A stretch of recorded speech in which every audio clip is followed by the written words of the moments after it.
नमस्कार विद्यार्थी मित्रांनो, ग्रोइंग स्टुडंट्स या एज्युकेशनल चॅनलवर आपले सर्वांचे स्वागत आहे। आज आपण बघणार आहोत ग्रामसेवक कृषी घटक तांत्रिक वरचे 30 प्रश्न जे तुम्हाला येणाऱ्या परीक्षेसाठी महत्त्वाचे ठरणार आहे।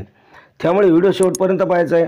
आतापर्यंत आपल्या ग्रोइंग स्टुडंट्स या चॅनलच्या माध्यमातून कृषी घटक तांत्रिक या विषयावर 95+ व्हिडिओ आपण अपलोड केलेले आहेत। तुम्हाला अवेलेबल होण्यासाठी त्याची कृषी घटक तांत्रिक नावाची प्लेलिस्ट आहे, त्याची लिंक डिस्क्रिप्शनमध्ये दिलेली आहे, त्यावर क्लिक करून इथून मागील सर्व व्हिडिओ तुम्ही पाहू शकता।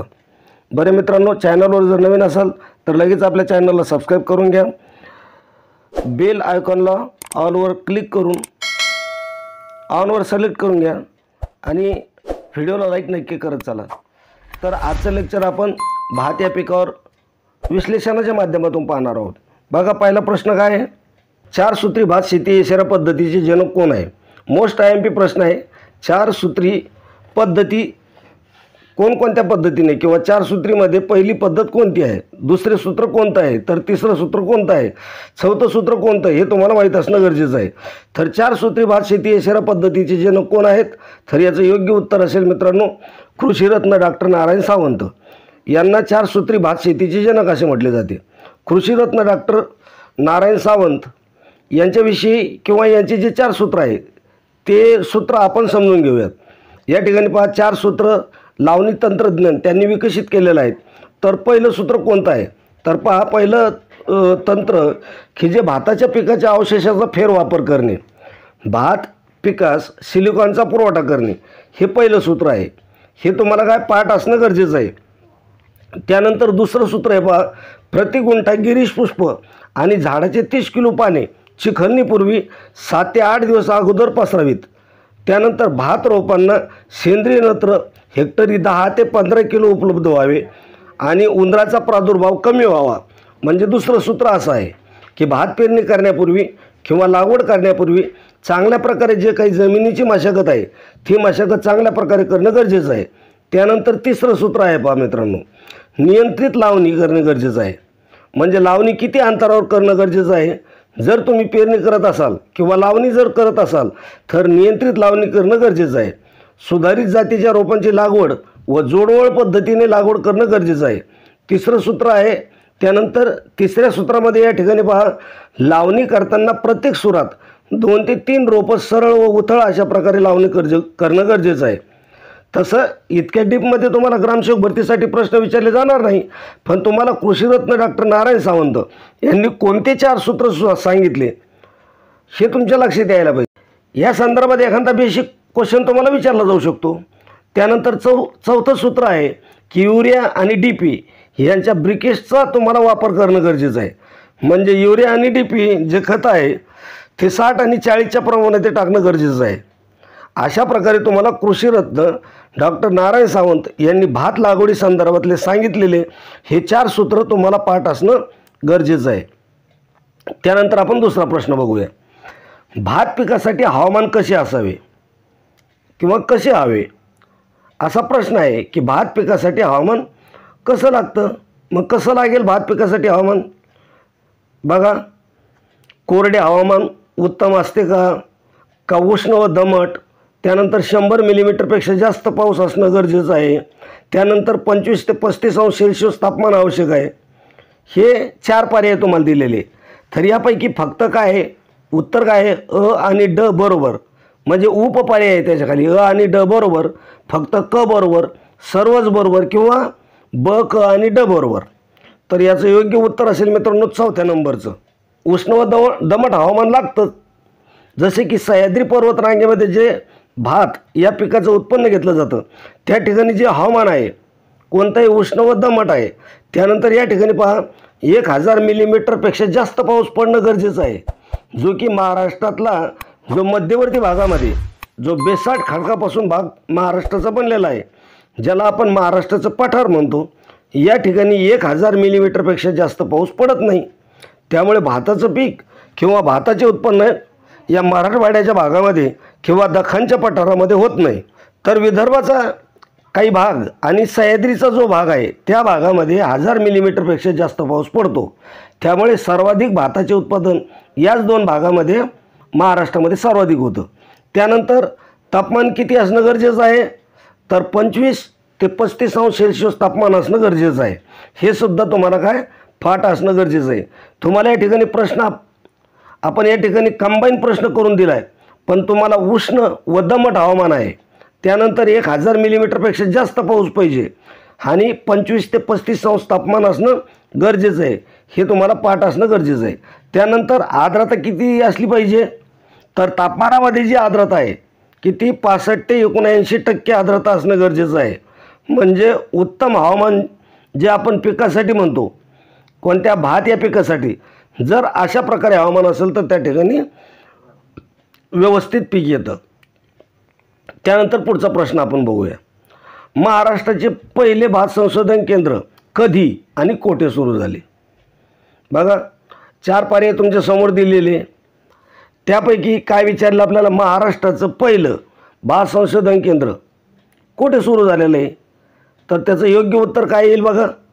त्याचं योग्य उत्तर आहे कर्जत रायगड. आणि कधी सुरू झालं तर 1919 मध्ये. महाराष्ट्रातलं पहिलं भात संशोधन केंद्र 1919 कर्जतमध्ये रायगड जिल्ह्यामध्ये स्थापन करण्यात आलं. आणि सध्या महाराष्ट्रामध्ये एकूण 14 भात संशोधन केंद्र आहेत. यामध्ये काही प्रमाणामध्ये बदलसुद्धा होऊ शकतो, कारण आता आपण व्हिडिओ बनवतो तोपर्यंत 14 भात संशोधन केंद्र आहे, परंतु यामध्ये काही बदलसुद्धा होऊ शकतो. नवीन आकडेवारीसुद्धा तुम्हाला चेक करणं गरजेचं आहे. म्हणजे राज्यामध्ये 14 भात संशोधन केंद्र आहे आणि सर्वात पहिलं जे भात संशोधन केंद्र आहे ते म्हणजे 1919 कर्जत रायगड या ठिकाणी स्थापन करण्यात आलेले. पुढचा प्रश्न आपण पाहूया. भात या पिकाचे शास्त्रीय नाव काय आहे?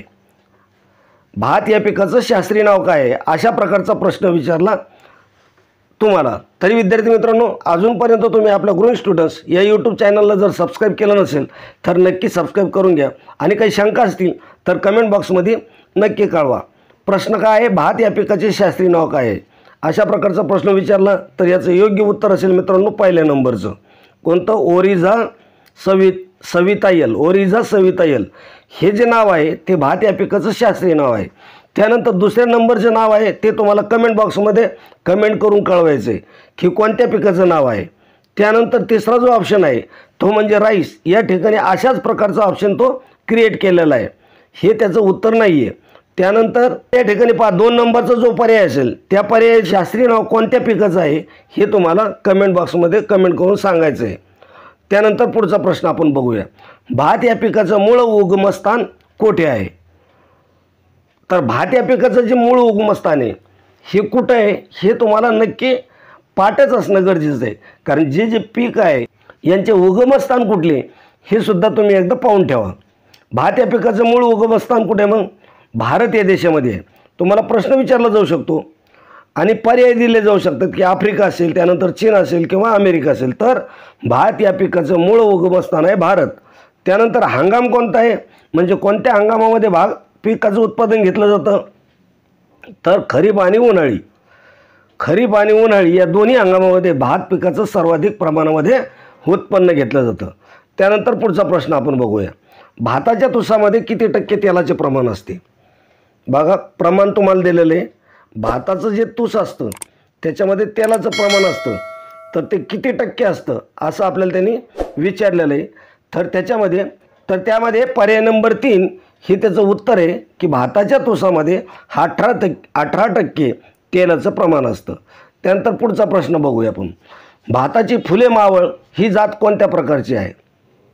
फुले मावळ ही जात ह्या ठिकाणी पहा जात विचारलेली आहे. तर ही कोणत्या प्रकारची जात आहे? पर्याय पहा. निमगरव्या जाती, गरव्या जाती, सुगंधी जाती, संकरित जाती. हे सर्व जातीचे प्रकार आहेत. हे सर्व जातीचे प्रकार तुम्हाला पाठ करणं गरजेचं आहे. जोपर्यंत तुम्ही चांगल्या प्रकारे जाती पाठ करत नाही तोपर्यंत तुम्हाला या ठिकाणी प्रश्न समजला जाणार नाही आणि तुम्हाला चांगल्या प्रकारे मार्क घेता येणार नाहीत. फुले मावळ ही जी जात आहे ही निमगरव्या जाती आहेत. फुले मावळ कोणती आहे? निमगरवी जात आहे. या ठिकाणी बाप पहिल्या नंबरचा पर्याय बरोबर आहे. तर आता निमगरव्या जाती कोणकोणत्या आहेत हे तुम्हाला माहीत असणं गरजेचं आहे. आणि त्यानंतर निमगरव्या या जातीचा जो कालावधी आहे म्हणजे पीक उगवण क्षमतेचा जो कालावधी आहे तो कालावधी किती आहे? 120 ते 135 दिवसाचा कालावधी असेल. किती? 120 ते 135 दिवसाचा कालावधी असेल. यामध्ये जया आहे, विक्रम आहे, फाल्गुन आहे, फुले मावळ आहे. या ठिकाणी पहा फुले मावळ, त्यानंतर फुले समृद्धी, पालघर 1, RP 4 14 अशा प्रकारच्या निमगारव्या जाती या ठिकाणी भात पिकाच्या असणार आहे. त्यानंतर मित्रांनो या ठिकाणी पहा इतर कोणकोणत्या जाती आहेत जे की तुम्हाला या ठिकाणी पाठ करणं गरजेचं आहे. आता या ठिकाणी आपण फक्त हावळ्या आणि निमगारव्या या जाती आपण पाहिल्या आहेत. तर आता पहा गारव्या जातीमध्ये कोणकोणत्या जाती आहेत, त्याचा कालावधी किती आहे. तर गारव्या जातीमध्ये वेगवेगळ्या जाती आहेत. पहा त्यांचा जो कालावधी असेल तो 135 ते 150 दिवसाचा असतो. किती? 135 ते 150 दिवसाचा कालावधी असतो. सर्वाधिक भात लागवडीचा जो कालावधी आहे तो गारव्या जातीचा असतो. 135 ते 150 दिवसाचा कालावधी लागतो.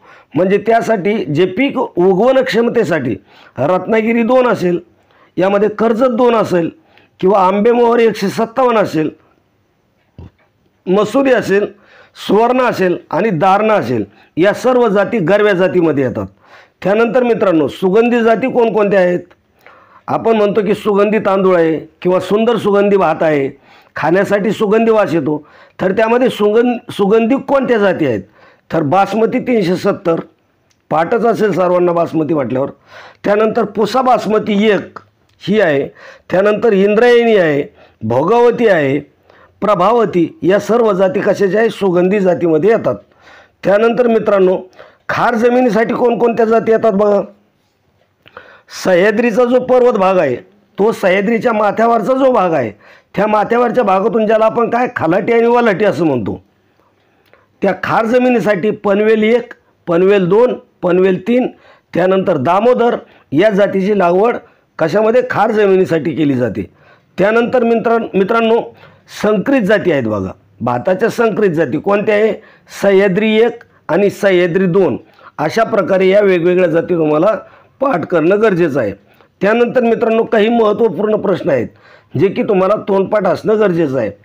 तरी अजूनपर्यंत आपल्या ग्रोइंग स्टुडंट्स या यूट्यूब चॅनलला जर तुम्ही सबस्क्राईब केलं नसेल तर नक्की सबस्क्राईब करून घ्या आणि बेल आयकॉनला ऑलवर सिलेक्ट करून ठेवा. तसेच व्हिडिओ बनवण्यासाठी खूप अशी मेहनत घ्यावी लागते मित्रांनो, तरी व्हिडिओला लाईक नक्की करत चला. पुढचा प्रश्न आपण बघूया. प्रश्न आहे भाताचे पीक एकूण किती पद्धतीने लागवड केली जाते. IMP प्रश्न आहे. यावर प्रश्न विचारला जाऊ शकतो की भाताचे पीक एकूण किती पद्धतीने लागवड केली जाते. 2, 3, 4, 1. त्याचं योग्य उत्तर काय असेल मित्रांनो, भाताच्या एकूण 3 पद्धतीने लागवड केली जाते. कोणकोणत्या पद्धती आहेत मग, कशा प्रकारची त्याची लागवड केली जाते त्याचीसुद्धा आपण सविस्तर चर्चा करूया. भात पीक पद्धती एकूण 3 पद्धतीने लागवड केली जाते. जर मित्रांनो अजूनपर्यंत तुम्हाला ग्रामसेवक भरती संदर्भामध्ये तुम्हाला काही प्रश्न असतील तर कमेंट बॉक्समध्ये कमेंट करा. अजूनपर्यंत चॅनलला जर तुम्ही सबस्क्राईब केलं नसेल तर सबस्क्राईब करून घ्या. बाजूच्या बेल आयकॉनला ऑनवर सिलेक्ट करून ठेवा. आणि लेक्चर आवडत असेल तर आपल्या मित्रांनासुद्धा शेअर करा. लाईक करायला बिलकुल विसरू नका. आता भात पिकाची एकूण 3 लागवड पद्धती आहेत. कोणकोणत्या पद्धती आहेत त्या आपण या ठिकाणी पाहू, समजून घेऊया. एकूण 3 पद्धती आहेत. पहिली पद्धत आहे लावणी पद्धत, म्हणजे भात या पिकाची पहिली पद्धत आहे लावणी पद्धत. रोपे गादी वाफेवर तयार करून नंतर शेतामध्ये लावणे याला लावणी पद्धत असे म्हणतात. त्यानंतर मित्रांनो या ठिकाणी लावणी पद्धतीमध्ये आता लावणी पद्धत कोणत्या जमिनीसाठी वापरली जाते हे आपल्याला माहीत पाहिजे. तर ज्या भागामध्ये 1000 मिलीमीटरपेक्षा जास्त पावसाच्या प्रदेशामध्ये ही पद्धत वापरली जाते. म्हणजे 1000 मिलीमीटरपेक्षा जास्त पाऊस असेल तर त्या ठिकाणी लावणी पद्धत योग्य पद्धतीने वापरली जाते आणि त्या ठिकाणी या पद्धतीने भात पिकाची लागवड केली जाते. त्यानंतर दुसरी पद्धत आहे मित्रांनो पेरणी पद्धत. काही भागामध्ये पेरणी पद्धतसुद्धा या ठिकाणी वापरली जाते. पांभर या यंत्राद्वारे किंवा पेरणी यंत्राद्वारे भात पिकाची पेरणीसुद्धा केली जाते. पांभर हे यंत्र तुम्हाला माहीत असणं गरजेचं आहे. त्यानंतर मित्रांनो भात पिकाची जी काही पेरणी पद्धत असेल ती भाताच्या अपारंपरिक प्रदेशात, म्हणजे ज्या ठिकाणी 1000 मिलीमीटरपेक्षा कमी पाऊस पडतो, काही ठिकाणी म्हणजे काही तुरळक ठिकाणी ही पेरणी केली जाते. जसं की मराठवाड्यामधला जो काही भाग आहे तो या ठिकाणी पेरणी पद्धतीच्या माध्यमातून भात पिकाची लागवड केली जाते. त्यानंतर तिसरी पद्धत आहे टोकन पद्धत. टोकन पद्धतसुद्धा या ठिकाणी पहा 1000 मिलीमीटरपेक्षा कमी पाऊस असलेल्या व मध्यम जमिनीमध्ये टोकन पद्धतीने भाताची लागवड केली जाते. टोकन पद्धत, लावणी पद्धत व पेरणी पद्धत या 3 पद्धतीच्या माध्यमातून भात या पिकाची लागवड केली जाते. आणि पेरणी पद्धतीसाठी पांबर हे एक यंत्र वापरलं जातं आणि चिखलणी करण्यासाठी पडलर हे एक यंत्र वापरलं जातं. हे तुम्हाला पाठ असणं गरजेचं आहे. भात या पिकासाठी आवश्यक हवामान आणि पर्जन्य किती असणं गरजेचं आहे? तर 1000 मिलीमीटरपेक्षा जास्त असणं गरजेचं आहे. त्यानंतर पुढचा प्रश्न आपण पाहूया. भात काढणीसाठी कोणत्या विळ्याची शिफारस केली जाते? प्रश्न IMP आहे. भात काढणीसाठी कोणत्या विळ्याची शिफारस केली जाते? त्यानंतर पहा काय उत्तर येईल याचं उत्तर आहे बघा, वैभव विळेची. वैभव हा जो विळा आहे ना, हा भात काढणीसाठी या वेळेची शिफारस केली जाते. यावर सुद्धा परीक्षेमध्ये खूप वेळेस प्रश्न विचारले जातात. वैभव विळा लक्षात असू द्या. त्यानंतर पुढचा प्रश्न आपण बघूया. भात या पिकासाठी जमिनीचा सामूहिक किती असावा? बघा IMP प्रश्न आहे. भात या पिकासाठी जमिनीचा सामूहिक किती पाहिजे? याचं योग्य उत्तर असेल मित्रांनो 5 आणि 8, म्हणजे पर्याय नंबर 1. भात या पिकासाठी जमिनीचा सामूहिक किती असावा? 5 ते 8 असणं गरजेचं आहे. आता मित्रांनो, सामू म्हणजे काय? आपण सांगितल्याप्रमाणे जमिनीची जो तुलनात्मक आम्लता व विम्लता दर्शविणारं प्रमाण असतं, ज्याला जमिनीचा pH किंवा सामू असे म्हणतात. या ठिकाणी पहा, मातीची तुलनात्मक आम्लता व विम्लता दर्शविणारे जे प्रमाण आहे त्याला आपण काय म्हणतो? जमिनीचा सामू किंवा जमिनीचा pH असं आपण म्हणतो. जर जमिनीचा सामू 7 असेल तर ती जमीन कशी असते? उदासीन असते. पाटच असणं गरजेचं आहे.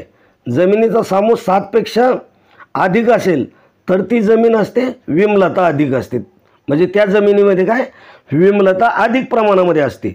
त्यानंतर जर जमिनीचा सामू 5 पेक्षा कमी असेल तर आम्लता कमी असते. जर जमिनीचा सामू 6.5 ते 7च्या दरम्यान असल्याने पिकांना लागणारी सर्व पोषक द्रव्ये चांगल्या प्रकारे मिळतात. म्हणजे उत्तम जमीन कोणती म्हटली जाते? तर ज्या जमिनीचा सामू 5 ते 7 किंवा 6.5 ते 7च्या दरम्यान असतो, अशा जमिनीच्या किंवा अशा जमिनीला चांगल्या प्रकारची जमीन असे म्हटलं जातं. 7 म्हणजे उदासीन आहे. 7 पेक्षा अधिक विम्लता अधिक असते आणि 7 पेक्षा कमी म्हणजे आम्लता अधिक असते. आणि 6.5 ते 7च्या दरम्यान जर असेल तर जमीन चांगल्या प्रकारे, म्हणजे कोणतेही पीक चांगल्या प्रकारे त्या ठिकाणी येऊ शकतं. पुढचा प्रश्न आपण बघूया. भात पेरणीपूर्वी बियाणे डॅश ग्रॅम प्रति किलो थायरम, त्यालाच आपण काय कॅप्टन असं म्हणतो, थायरम हे बुरशीनाशक लावावे. म्हणजे बघा पर्याय दिलेले तुम्हाला. आणि प्रश्न काय? भात पेरणीपूर्वी बियाण्यास किती ग्रॅम प्रति किलो थायरम हे बुरशीनाशक लावावे, म्हणजे कीड धरत नाही. हे लावल्यानं काय होतं? बियाणं जे आहे ते कीड धरत नाही. तर भात पेरणीपूर्वी बियाण्यामध्ये किती ग्रॅम प्रति किलो, म्हणजे एका किलोला किती ग्रॅम थायरम हे बुरशीनाशक लावलं पाहिजे? तर याचं योग्य उत्तर असेल मित्रांनो 2.5 ग्रॅम. किती? 2.5 ग्रॅम इतकं थायरम प्रति किलोग्रॅम भात बियाण्यास लावलं पाहिजे. पुढचा प्रश्न आपण बघूया. भाताच्या हवळ्या जातीचा कालावधी किती दिवसाचा असतो? 85 ते 115 दिवस, 90 ते 130 दिवस, 70 ते 100 दिवस, 100 ते 140 दिवस. तर या ठिकाणी पहा, भाताच्या वेगवेगळ्या जाती आहेत. संकरित जाती असतील किंवा हवळ्या जाती असेल, या ठिकाणी वेगवेगळ्या जाती आहेत, जे की कमी पाण्यामध्ये सुद्धा येणाऱ्या जाती आहेत. अशा प्रकारच्या जाती आहेत ज्या जातींचा सुद्धा तुम्हाला अभ्यास करणं गरजेचं आहे. तर हवळ्या जातीच्या कालावधी किती दिवसाचा असतो? तर याचं योग्य उत्तर असेल मित्रांनो 85 ते 115 दिवसाचा कालावधी हवळ्या जातीच्या पिकांचा असतो. आता या ठिकाणी तुम्हाला हवळ्या जाती कोणकोणत्या आहेत हे तुम्हाला तोंडपाठ असणं गरजेचं पाहिजे. यामध्ये बघा, कर्जत 184, कर्जत 4, कर्जत 3, कर्जत 7, रत्नागिरी 1, रत्नागिरी 711, रत्नागिरी 24, रत्ना, त्यानंतर फुलेराधा, त्यानंतर पराग, अंबिका आणि तेरणा, अशा प्रकारे ज्या हवळ्या जाती आहेत त्या सर्व जाती तुम्हाला पाठ करणं गरजेचं आहे. त्यावर तुम्हाला प्रश्न विचारला जातो किंवा साधारणतः तुम्हाला अशा प्रकारचा प्रश्न विचारला जातो की कर्जत जे खालीलपैकी कोणत्या भाताच्या जाती आहेत? म्हणजे कर्जत 4 असेल, कर्जत 2 आहे, किंवा कर्जत 7 आहे, रत्नागिरी 1 आहे, त्यानंतर रत्नागिरी 711, या सर्व जाती तुम्हाला काय करणं माहीत असणं गरजेचं आहे. त्यानंतर पुढचा प्रश्न आपण बघूया. भाताचे पीक कोणत्या जमिनीत उत्तम प्रकारे येते? बघा, भाताचे पीक कोणत्या जमिनीमध्ये उत्तम प्रकारे येते? काळ्या सुपीक जमिनीमध्ये येते की काळ्या खारवट अल्कलीयुक्त व पाणथळ जमिनीमध्ये येते की जांभ्या खडकापासून बनलेल्या जमिनीत येते किंवा 2 आणि 3 बरोबर? तर याचं योग्य उत्तर काय असेल मित्रांनो? चौथ्या नंबरचं 2 आणि 3 हे विधान बरोबर आहे. म्हणजे भात या पिकाचं जे उत्पन्न आहे किंवा भात या पिकाचे चांगल्या प्रकारे उगवण काळ्या खारवट अल्कलीयुक्त पाणथळ जमिनीमध्ये येते, जी जमीन आपल्याला कोकणामध्ये पाहायला मिळते. त्यानंतर जांभ्या खडकापासून बनलेल्या जमिनीमध्ये भात या पिकाचं उत्पन्न किंवा भात हे पीक चांगल्या प्रकारे येतं. जांभा खडक हा कोकणामध्ये म्हणजे सह्याद्रीच्या पर्वतरांगाच्या बाजूला जो जांभा खडक आहे त्यामध्ये चांगल्या प्रकारे भात या पिकाचे उत्पन्न घेतलं जातं. आणि जर सह्याद्रीचा भाग सोडला तर मराठवाड्यामध्ये भात या पिकाचं उत्पन्न घेतलं जात नाही. आणि विदर्भामध्ये काही प्रमाणामध्ये भात या पिकाचं उत्पादन घेतलं जातं. त्यामध्ये भंडारा जिल्हा असेल, गोंदिया असेल किंवा चंद्रपूर असेल, हे जिल्हेसुद्धा या ठिकाणी तुम्हाला भात या पिकाचे अग्रेसर असलेले दिसून येतात. म्हणजे भात या पिकासाठी कोणत्या प्रकारची जमीन उत्तम आहे? तर काळ्या खारवट अल्कलीयुक्त आणि पाणथळ जमिनीत. त्यानंतर कोणत्या खडकापासून जमीन बनलेली पाहिजे? तर जांभ्या खडकापासून ती जमीन बनलेली असेल तर त्या जमिनीमध्ये काय होतं? भात या पिकाचं उत्पादन चांगल्या प्रकारे येतं. पुढचा प्रश्न बघा, महाराष्ट्र राज्यात किती भात संशोधन केंद्र आहे? बघा, महाराष्ट्र राज्यामध्ये किती भात संशोधन केंद्र आहे? यापूर्वी आपण प्रश्न पाहिला की महाराष्ट्र राज्यामध्ये पहिलं भात संशोधन केंद्र कुठं आहे आणि कधी झालं. तर इथं काय विचारलेलं आहे? किती भात संशोधन केंद्र आहे? तर महाराष्ट्र राज्यामध्ये आतापर्यंत 14 भात संशोधन केंद्र आहे. पण त्यामध्ये काही बदल होऊ शकतो, तर ते तुम्ही बघून घ्या. पुढचा प्रश्न आपण पाहूया. फायलोकॉल म्हणजे काय? ते कन्सेप्ट आहे पायामध्ये. फायलोकॉल म्हणजे काय? भात लागवडीमध्ये म्हणजे 1 फुटवा तयार होण्यासाठी लागणारा कालावधी म्हणजे काय आहे? फायलोकॉन आहे. फायलोकॉन म्हणजे काय समजलं तुम्हाला? की 1 फुटवा तयार होण्यासाठी लागणारा कालावधी म्हणजे फायलोकॉन आहे. अशा प्रकारे मित्रांनो, भात पिका संदर्भाची जी काही महत्त्वपूर्ण पॉईंट आहेत ते सर्व पॉईंट आपण या ठिकाणी प्रश्नाच्या माध्यमातून डिस्कस केलेले आहेत. यापूर्वी आपण बरेचसे लेक्चर अपलोड केलेले आहेत. त्या लेक्चरच्या माध्यमातून तुम्हाला बऱ्यापैकी भात हा चॅप्टरसुद्धा समजून जाणार आहे. विद्यार्थी मित्रांनो, तुम्हाला जर या पाठीमागचे लेक्चर पाहायचे असतील तर आपली प्लेलिस्ट आहे, कृषी घटक व तांत्रिक या नावाने आपण प्लेलिस्ट केलेली आहे आणि तिची लिंक मी तुम्हाला डिस्क्रिप्शन बॉक्समध्ये देत आहे. ती क्लिक करून इथून पाठीमागचे सर्व व्हिडिओ तुम्ही पाहू शकता.